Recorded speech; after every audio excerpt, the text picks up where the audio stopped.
First of all, it is very important for all of us to develop the right motivation and also to have the right perception to study this precious and profound text called the Garland of Jewels by the great master Dogen Chagel Pagpa. As we all know, and this is given by Dogen Chagel Pagpa to the Prince Chivik Demor. And today is the day 9th teaching. So in today's session, first it talks about the Bhumi. Here, the Bhumi is the base of all the realization or all our realization and other qualities. Because it is the base, that's why it is called the Bhumi. So actually Bhumi means earth, but it does not mean the external earth. It means the inner Bhumi. It means the inner quality. And also,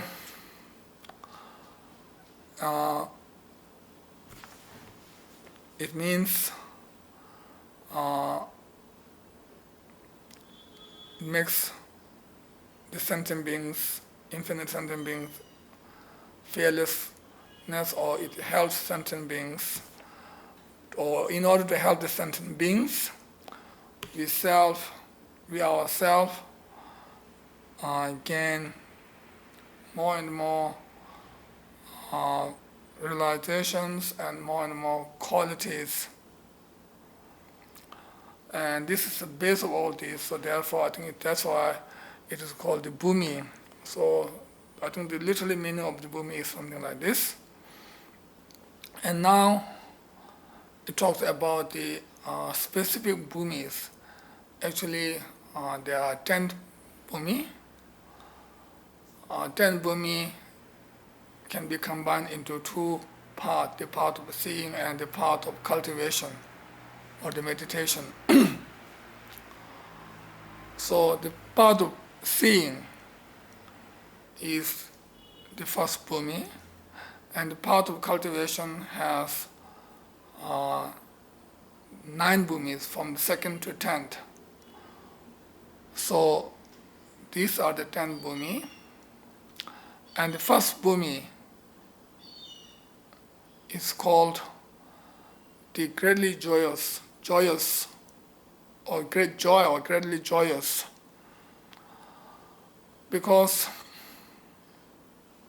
those who are on the first Bhumi, they see themselves nearer to attain the Buddhahood, and also they have entered the path or the Bhumi which is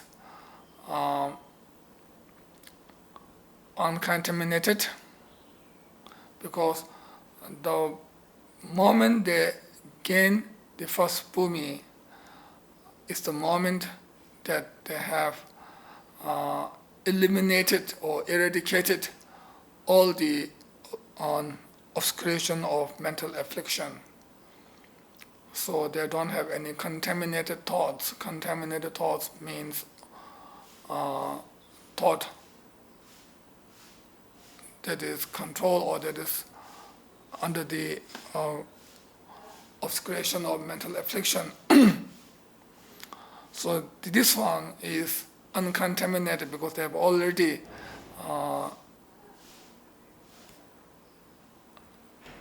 liberated from the obscuration of mental affliction.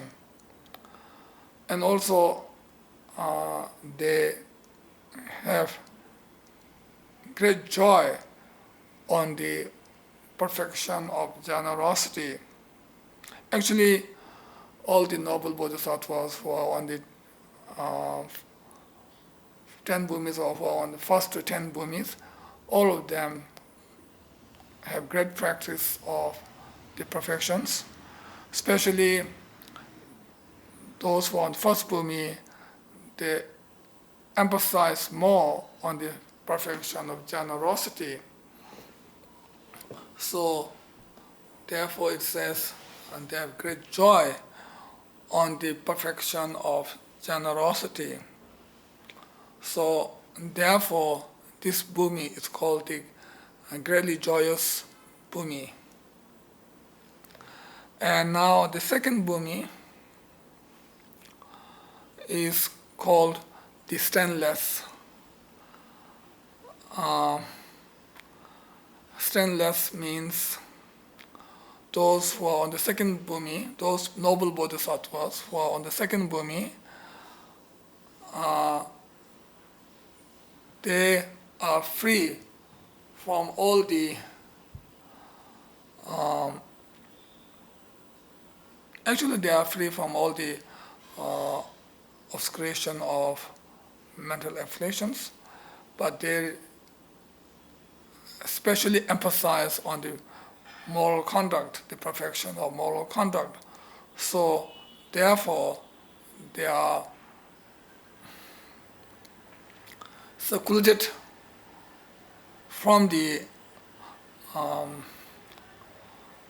false moral conduct or stained moral conduct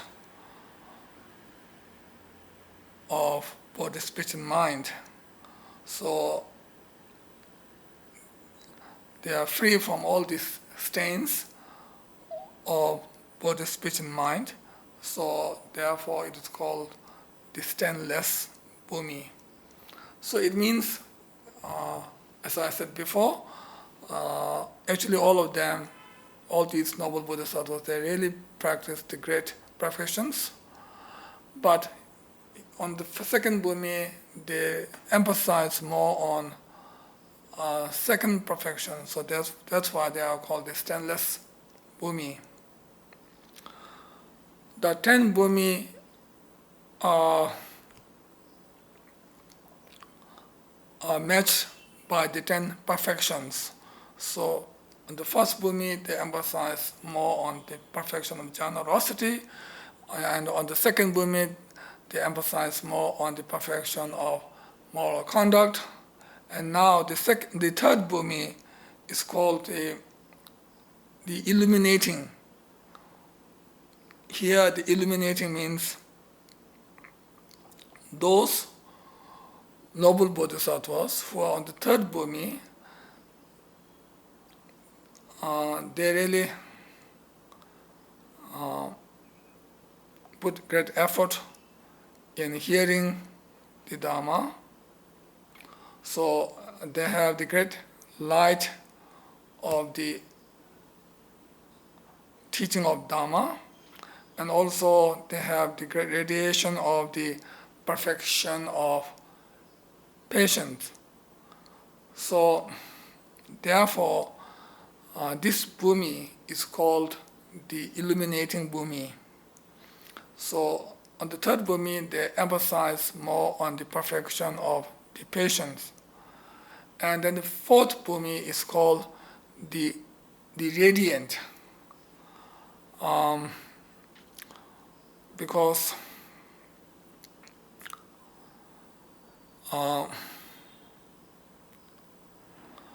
they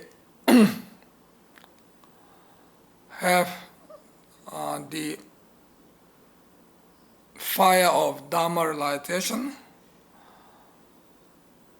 like for mindfulness, etc., the 37 enlightenment factors, or we call it Chanchu Chogichism, that which I have explained briefly in the previous session.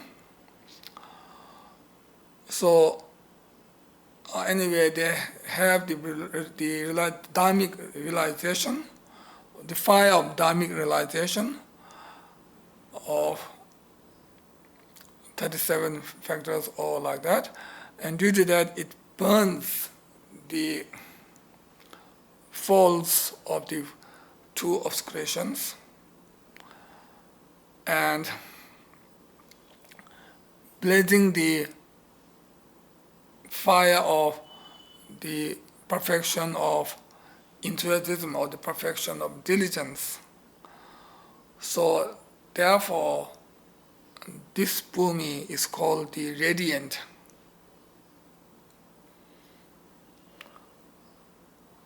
So this bhumi, those who are on this bhumi emphasize more on the practice of the fourth perfection, the perfection of enthusiasm or the perfection of diligence.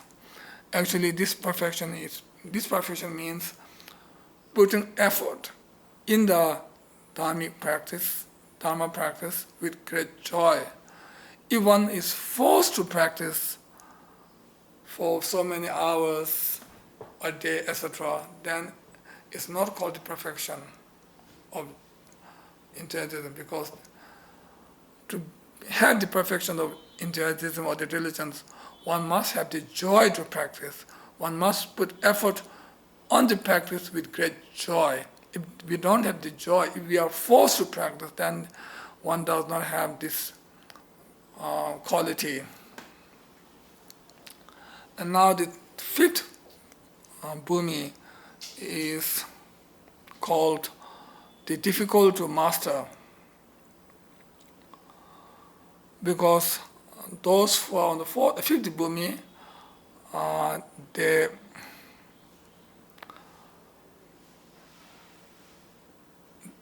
they train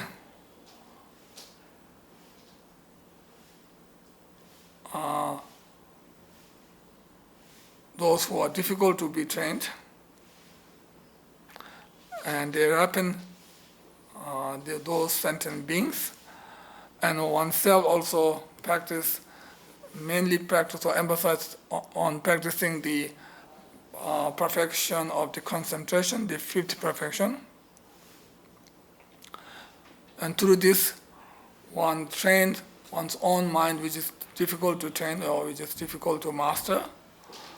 And also, one protects one's own mind, which is difficult to be trained or which is difficult to protect from the destructive thoughts. But although it's difficult, but here it is trained or it is protected. So something like that. So anyway, this is called the bhumi, or the bhumi. This bhumi is called the difficult to master or the difficult to train, maybe. And then the sixth bhumi is called the manifested or the directly facing or towards that, which means those bodhisattvas who are on the sixth bhumi, due to the practice of the perfection of wisdom, they realize all the phenomena of nirvana, samsaric and nirvana, or all the samsaric and nirvanic phenomena. So they have realized, or they have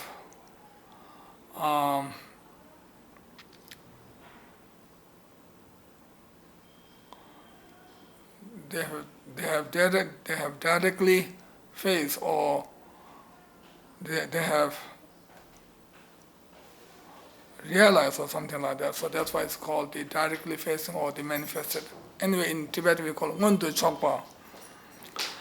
And then the seventh bhumi is called the far-reaching or the gone beyond. Because those who are on the seventh bhumi, those noble bodhisattvas who are on the seventh bhumi, they go beyond the conceptual thought of apprehending science. And that this bhumi joins the eighth bhumi. It is the bhumi that joins, or right after this bhumi is the eighth bhumi. Actually, the first 7 bhumi is called the impure bhumi, because although on these first seven bhumi, they don't have the obscuration of mental affliction, but they have this conceptual thought of apprehending signs, or anyway, they have some kind of clinging or something. So on this bhumi, on the 7th bhumi, they abandon, or they go beyond this kind of thought. So that's why it's called the far-reaching, or the gone beyond. And they emphasize on the perfection of skillful means.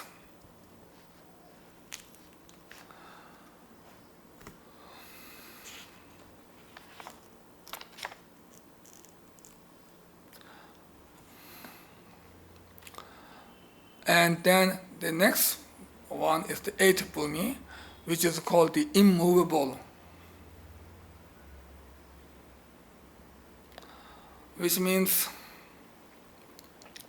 the 8th bhumi bodhisattvas, the noble bodhisattvas, are not moved by any notion that there's effort involved with regards to sign or clinging, or that there's effort involved with regard to the signless. So anyway, this bhumi is not moved by any notion. Notion cannot move this, so therefore it's called the immovable, and also remaining on the perfection of, or remaining on the perfection of aspirations, which is the 8th perfection. When we count 10, then this is the 8th perfection. Normally we can count, normally we say 6 perfection, but sometimes we say 10 perfections. But 6 and 10 are not contradictory to each other, because the 10 can be combined into 6. The sixth one, which is the perfection of wisdom, can be classified into wisdom and skillful means, inspiration, power, and the pristine awareness, or the ishe. So the remaining 7, 8, 9, 10 are part of the 6th perfection, which is the perfection of wisdom. Also, sometimes we can divide it into 10, sometimes can be 6, but they are not contradicting to each other, as I said just now. And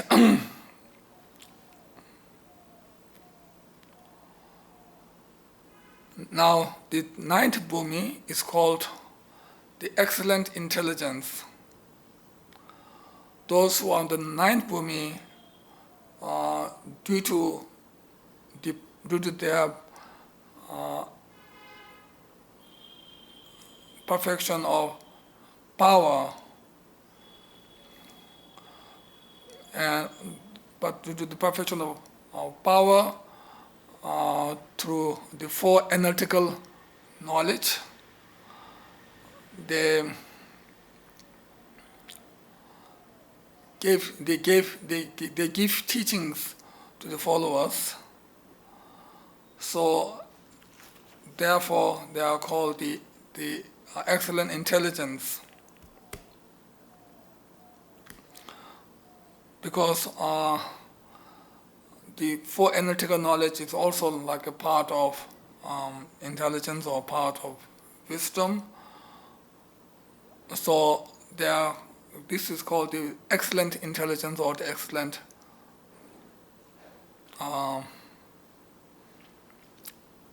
wisdom. Maybe we can also say excellent wisdom. And then 10th bhumi is called the cloud of Dharma.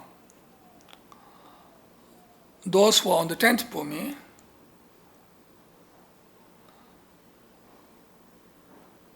they emphasize on the perfection of Yishe, or the perfection of the pristine awareness. So the cloud of samadhis spreads. So therefore, this is called the cloud of Dharma.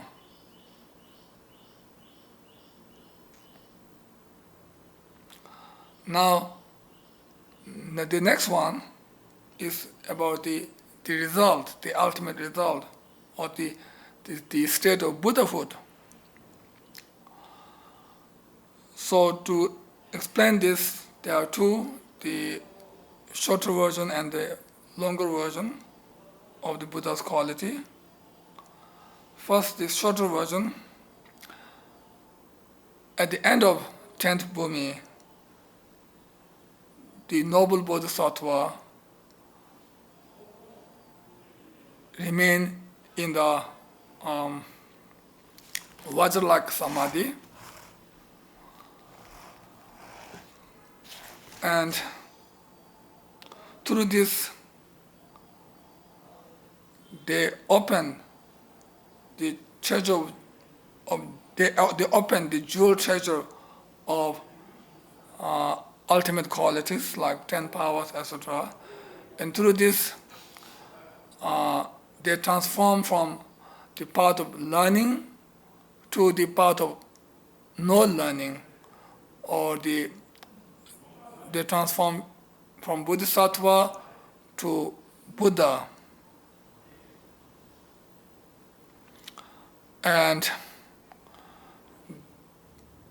they themselves becomes the treasure of infinite qualities. So here, infinite, or the inconceivable qualities. So inconceivable means from our side. From our side, Buddha's qualities are inconceivable. But for Buddha, Buddha's qualities are not inconceivable. Buddha knows all Buddha's own qualities. So for Buddha, these are not inconceivable qualities. But for us, not only for us, even for noble bodhisattvas, Buddha's qualities are inconceivable qualities. So they transform from Bodhisattva to Buddha and becomes the treasure of inconceivable qualities. And also they become the one and only ally, or one and only ultimate protector of all the sentient beings.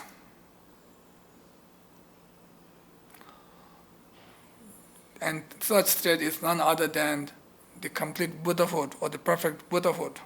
So through the practice, then they attain Buddhahood. So every one of us has the potency to become Buddha. For example, Buddha Shakyamuni is not Buddha from beginningless time. First, Buddha Shakyamuni was an ordinary human being, or ordinary sentient being, who is under the control of karma and mental afflictions, etc. But then he developed bodhicitta and practiced the accumulation of practice the Dharma and accumulate the merit heap and wisdom heap, and gradually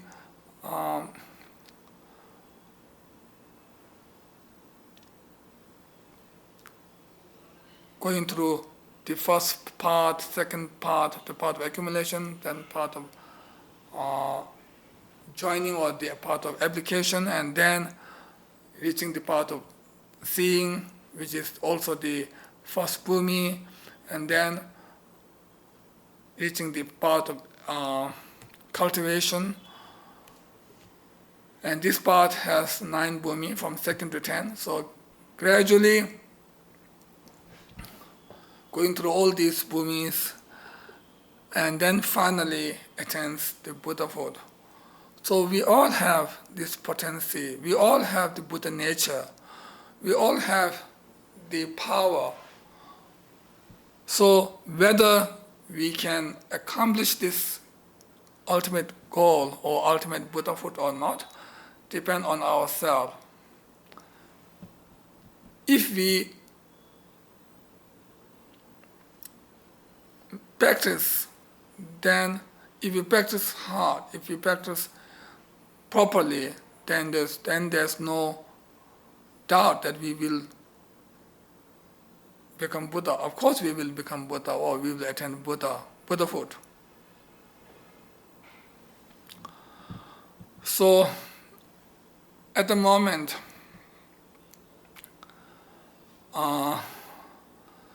we need to practice more and more. Actually, this is not a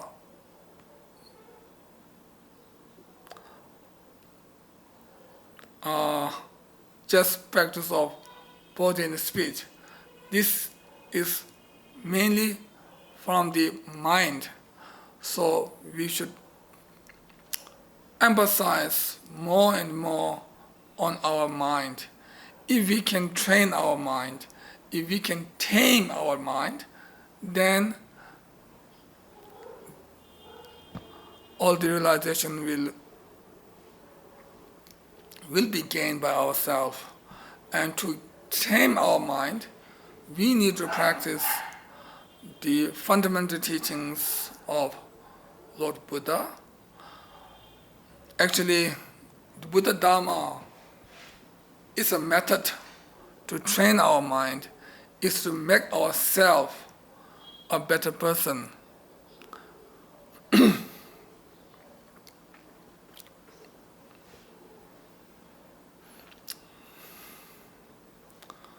So Dharma, Buddha Dharma can clean our obscuration, our dirt of afflictive emotion, mental afflictions, etc. But to clean, we must put effort. We ourselves need to put effort to clean our own dirt or clean our own obscurations. Buddhas and Bodhisattvas, noble Bodhisattvas, they will show us the path. They will guide us how to clean, how to practice. But real practice should come from ourselves. The real cleaner should be ourselves. We ourselves need to be the real cleaner to clean our own dirt of obscurations or mental afflictions such as anger and attachment, etc. In the sutra, Buddha himself said, Buddha will not wash away the negative actions of others or the followers, and Buddha will not remove the others' sufferings by his own hand, and Buddha will not transfer his realization to others. Then how he guides us is he gave or he showed us the reality, he showed us the Dharma, and through this then we should gain realization by ourselves. So he has shown this, and we have to listen it and contemplate on it and meditate on it, and then through these practices based on genuine motivation and pure moral conduct, then we can gain realizations, and we can gain the different levels of realizations or different levels of path gradually, and then finally we can achieve the Buddhahood, or we can attain the Buddhahood.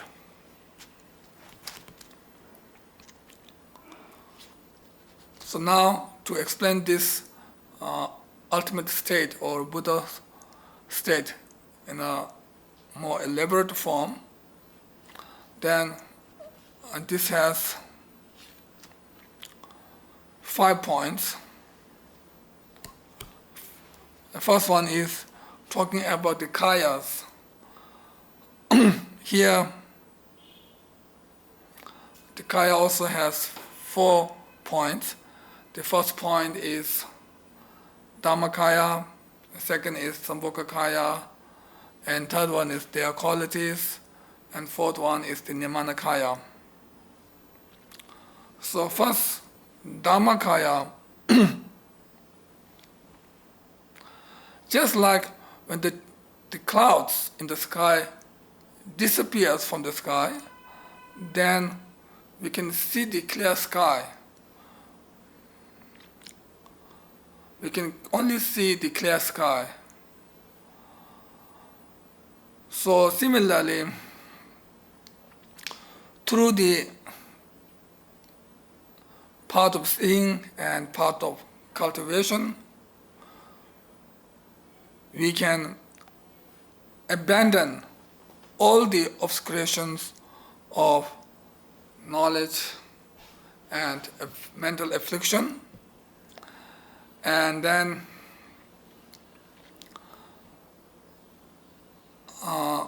we gain the wisdom, we gain the ultimate non-conceptual wisdom that is inseparable from the dharmata, or from the ultimate reality, or from the reality, ultimate reality. So at that time, we gain the double purity. Actually, every one of us has this natural purity, because our mind is pure by its own nature, because the mental afflictions and other obscurations, they are not the nature of our mind. The nature of our own mind is pure from the beginningless time. So this is the first pureness, first purity, which is the natural purity. And then second purity means, at the moment, our natural purity is obscured by the obscurations of knowledge and the mental afflictions. So then later, through the practice of Dhamma, on part of accumulation, part of joining, part of seeing, and part of cultivation, so through the practice on these paths, then ultimately or eventually we manage to purify all the temporary obscurations, or all the obscurations. So then we gain the second purity through our own practice. First one is gained by its own nature, but second purity is gained through the power of our own practice on the first 4 parts. So in short, Dharmakaya is the ultimate wisdom, which is inseparable from the ultimate reality, which has the double purity. And then second kaya, the Sambhogakaya. Sambhogakaya has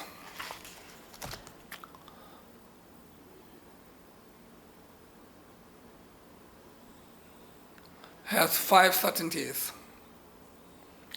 When we first attain Buddhahood, at that time we gain the Sambhogakaya form.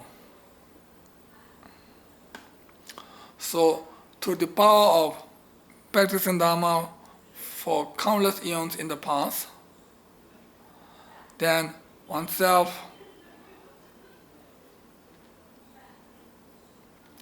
mastered on accomplishing the purpose of others. One has infinite skillful means to accomplish the purpose of others, and also seeing all the sentient beings as one's own one and only child. So one has such great compassion to all the sentient beings without any discrimination or without any exception. And through this, then we gain the certainty of the pure Ram, or certainty of the Buddha field, which is the Akanishta Ram. This is the first certainty. Then second is certainty of the form, or certainty of the body, or the Buddha, which means one is always adorned by the 32 signs and 80 qualities of the Buddha. And third is certainty of the followers. One always have the noble bodhisattvas as one's own followers. So ordinary bodhisattvas, they don't have the opportunity to, or they don't have the fortune to see the Sambhogakaya Buddha directly. Only those noble bodhisattvas have the fortune or the opportunity to see and receive teachings from the Sambhogakaya Buddha directly. So the third certainty is certainty of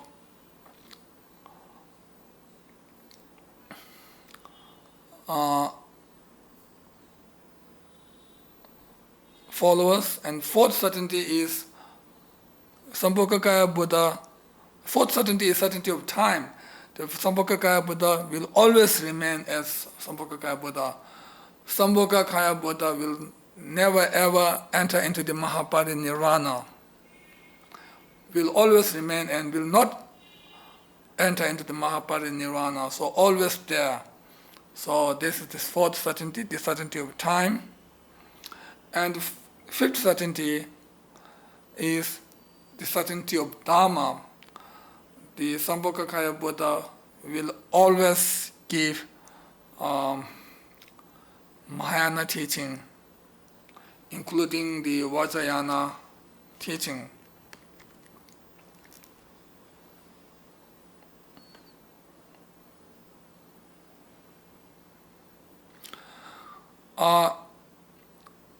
Like the Vajrayana teaching, all the Sambhogakaya Buddha of the past, present, and future will give Vajrayana teachings to their own noble disciples, or their disciples who are noble bodhisattvas. But then in some texts it says only the present Buddha Shakyamuni gave Vajrayana teaching. Then it means only the present Buddha Shakyamuni is giving Vajrayana teachings to the common followers or to the ordinary followers. But for noble followers, noble bodhisattvas, all the Buddhas will give Vajrayana teachings to the noble followers, or noble bodhisattvas or noble followers. But only the present Buddha Shakyamuni is giving Vajrayana teachings to the ordinary followers, ordinary bodhisattvas. So there's no contradiction between only Buddha Shakyamuni is giving Vajrayana teaching and all the past, present, and future Buddhas are giving Vajrayana teaching. These two are not contradictory to each other because they mean in a different way. As I said just now. So Sambhogakaya is the one who has the five certainties.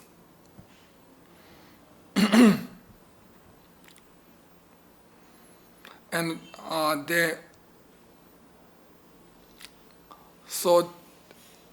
they enjoy the teaching and the uncontaminated realization. And now the third point is the quality. So the quality also has two. The qualities of separation and the qualities of ripening, I think. In Tibet we call Talwe Yuanten and Nambar Minbe Yuanten. So first, the qualities of separation also has 32.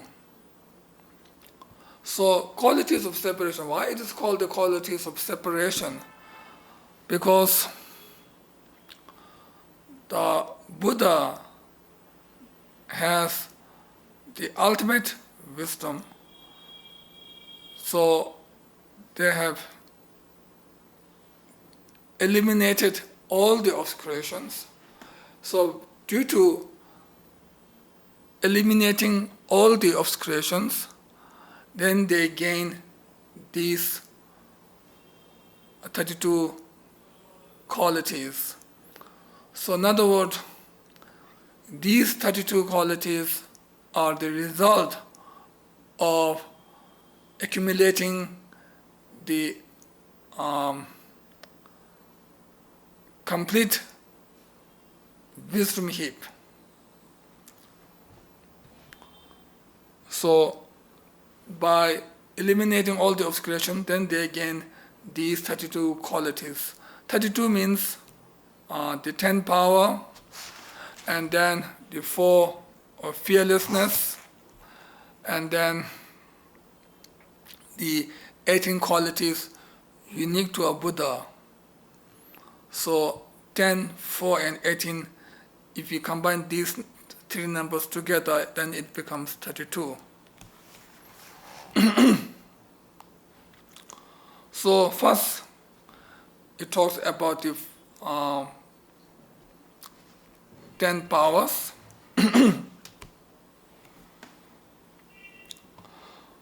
So the Sambhogakaya has these 32 qualities of separation. First, the 10 power. The first power is known as the power of knowing what is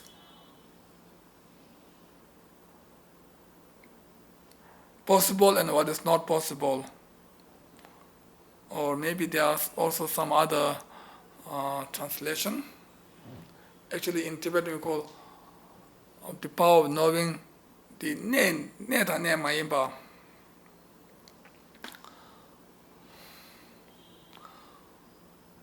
So it means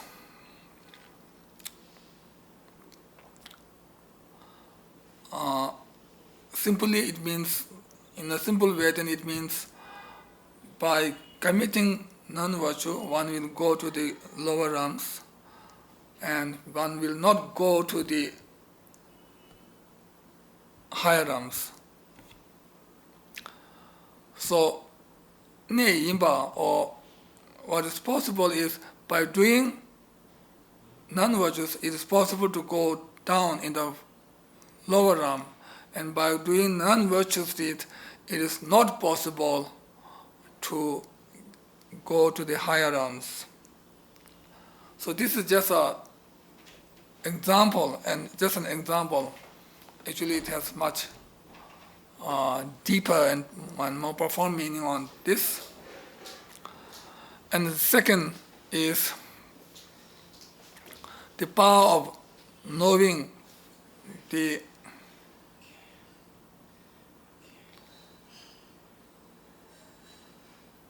ripening result, I think, or the power of knowing the individual heritage of actions, or the power of knowing the ripening result, which means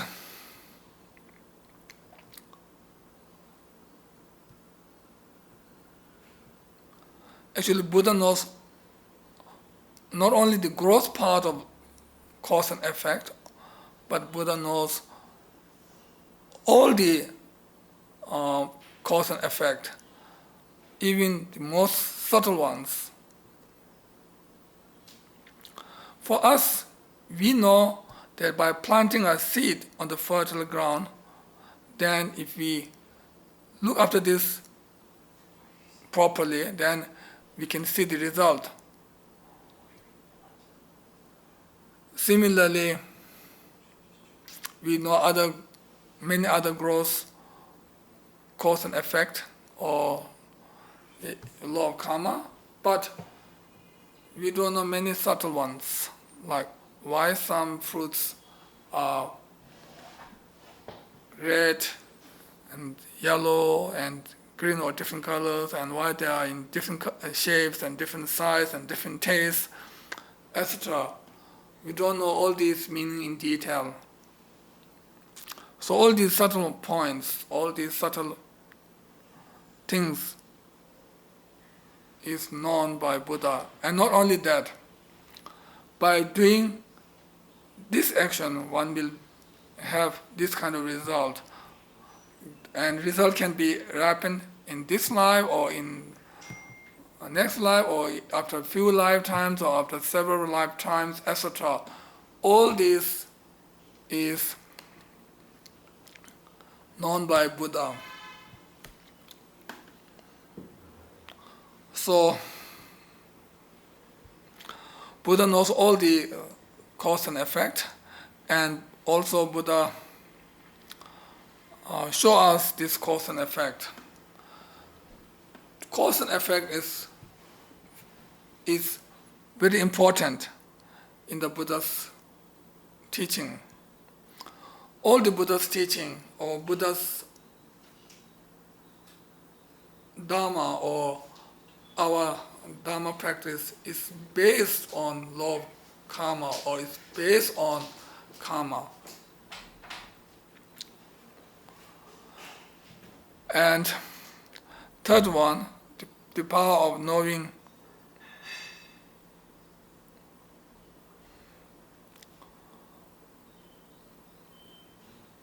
who possesses superior faculties and who does not.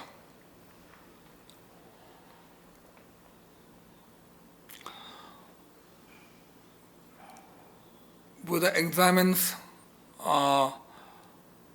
the superior, mediocre, and inferior faculties of the sentient beings, and according to their own faculties, their own power, Buddha shows the path, or Buddha gave the teaching. So Buddha knows who has superior faculties or who does not have the superior faculties. And fourth one,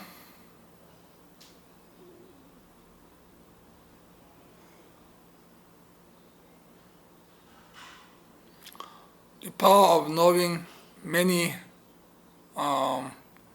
universe or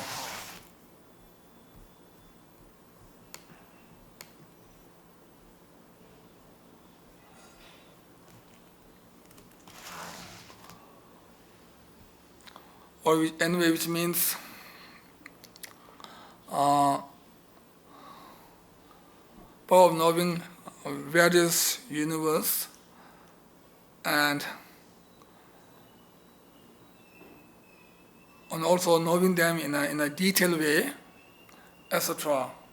Actually, the 10 power that is mentioned in the Madhyamika Avatara and 10 powers that are mentioned in the other texts, sometimes the order is a bit different and also the names are a bit different.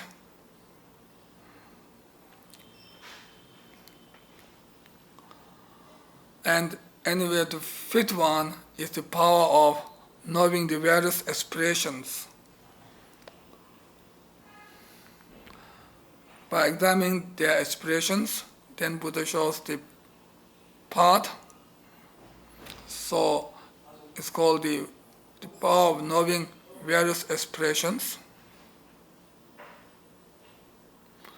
And sixth one is called the power of knowing the path to all goals. Different followers have their own different goals. So showing their own path according to their own mental dispositions. So Buddha knows the path to all goals. And then seventh one is Buddha knows the or Buddha has the power of the knowledge of the defiled and purified.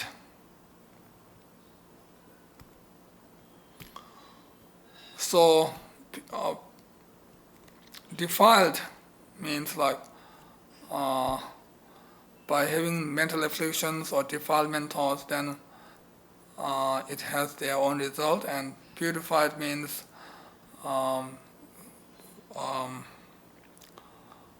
virtues or dharma, something like that, and their result, etc. So Buddha has this seventh power, and then eighth power is Buddha has the power of knowledge that remembers past lives.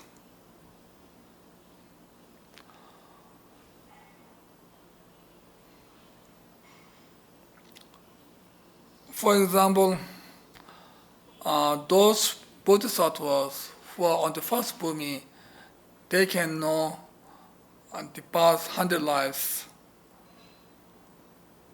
They know detail about the past 100 lives. And then the second bhumi and third bhumi, they know more and more, like past 1,000 or past 10,000, etc. I don't know the exact number, but they know more and more. But Buddha knows about the details of all the infinite paths, not only past 100 lives or 1,000 lives. And then a ninth power is the power of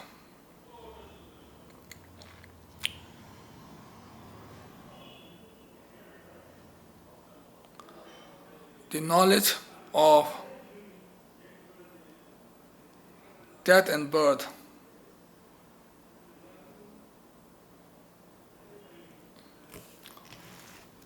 So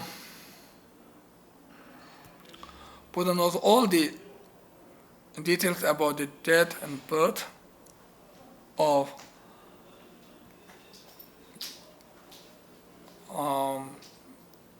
not only of this life but infinite ones, etc. And then the 10th power is the power of knowledge of the extinction of contaminated or the extinction of the impurities. But because on the state of Buddhahood, Buddha have all the and on this state, all the obscurations, all the impurities, or all the contaminations are already extincted completely forever. So Buddha has the power of the knowledge of the extinction of impurities. Actually, my English is very limited, so I could not explain clearly on these ultimate qualities. When I explain, it doesn't look like so impressive. It does not look these qualities are impressive because my English is limited and my way of explaining is not so impressive. That's why I could not explain these impressive qualities as it is.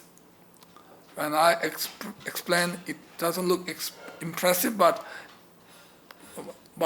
main thing is we all should know these are infinite qualities. These are impressive. These are inconceivable qualities.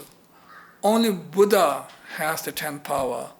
No one else has this kind of full 10 powers.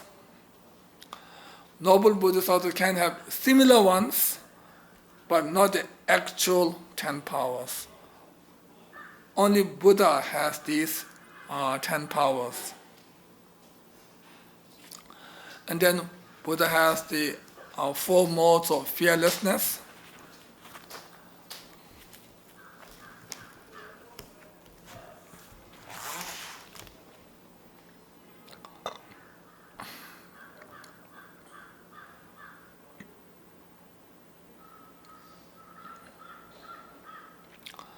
Regarding his own welfare, the fearlessness in asserting, I have relinquished all that is to be relinquished.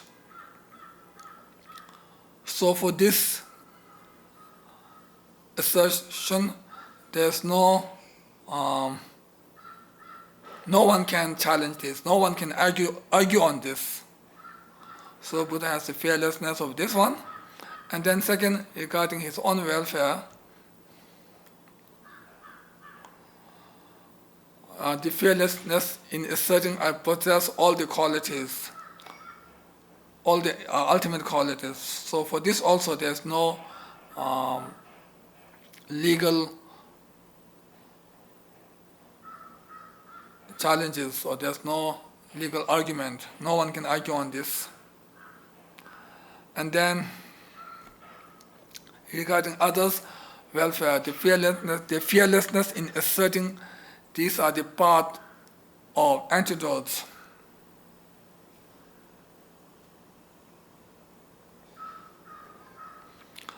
And this one also has no legal challenge. And fourth one, regarding others' welfare, the fearlessness in asserting these are the factors that are to be relinquished. These are the factors means like attachment, anger, and others are the obstacles.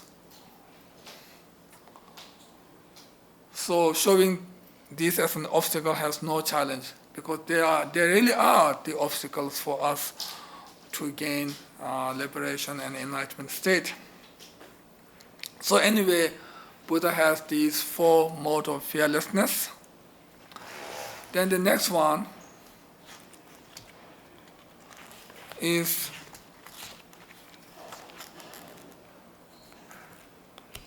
the 18 qualities. If I just say the names of these 18 qualities, it is also actually these 18 qualities are also mentioned in the clarifying the sage's intent by the Sakya Pentita. So in short, first there are the 6 qualities pertaining to a Buddha's conduct. First one is there are no mistakes in a Buddha's physical conduct. Second, there's no nonsensical utterance in a Buddha's speech. And third, a Buddha's wisdom mind. Buddha's wisdom is never in a non-meditative state. Buddha's wisdom is never in a non-meditative state. And fourth, a Buddha's memory is without lapses, they are without forgetfulness. And fifth, a Buddha is free of distinct notions. And sixth, is Buddha is not inactive without having first examined the situation.